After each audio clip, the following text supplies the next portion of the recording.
As a sort of social experiment, I sometimes wear a sweatshirt that CNN bought its employees a few years ago when I'm out running errands. This is that sweatshirt.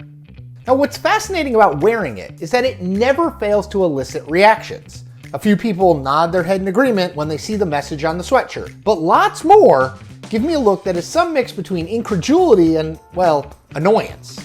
Look, working at CNN for the last 4 years has left me very well aware that there is a healthy distrust of the mainstream media. But people's visceral reaction to a slogan on a sweatshirt still surprises me. It's like, for at least some of them, I am rubbing their noses in, well, poop. Which brings me to new polling from the Knight Foundation and Gallup on the media, and specifically how people feel toward it. And it brings us this chart, which I want to talk about more below. Check it out.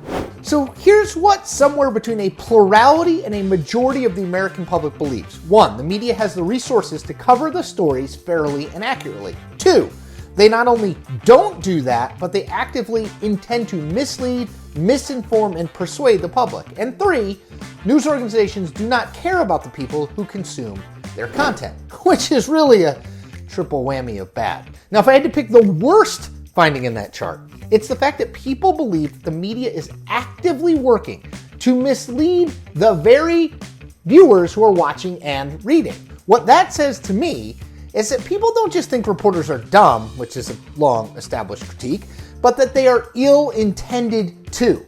Mistakes or perceived bias aren't seen as a bug, they're regarded as a feature, which is a change in people's perception over, let's call it, the last decade or so. Anti-media sentiment has been around for as long as there's been media, but this notion that the media is somehow part of a broader attempt to withhold facts, misinform, and mislead people is new. It's also not that hard to trace where it comes from.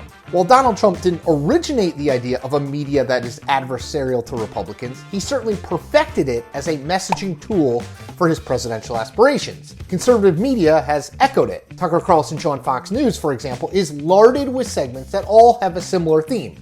The media is purposely not telling you the truth as a way to further their own nefarious goals. Now, those goals, according to Carlson, are woke socialism or something. Important sidebar. The recent revelations about what some of Fox News' most prominent primetime hosts actually believed about the 2020 election and Donald Trump's claims of fraud are a telling indicator that that network is engaged in fan service, not actual journalism. Now, the simple fact is that one of the major parties in this country has put undermining the media at the core of its platform. It's hard not to see that reality as at least partly responsible for the incredibly low numbers in the Knight Gallup data, which is not, hear this, that's not to say the media doesn't bear some blame. We do.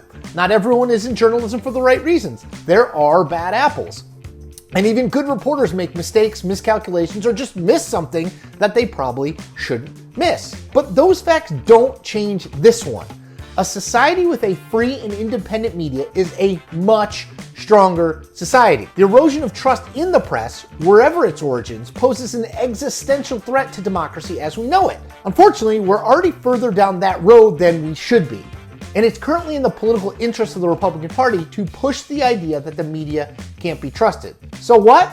In the short term, I have no idea what the solution should be. In the long term, it's a commitment to transparency in journalism, showing our work so that people know they can have faith in it. Maybe.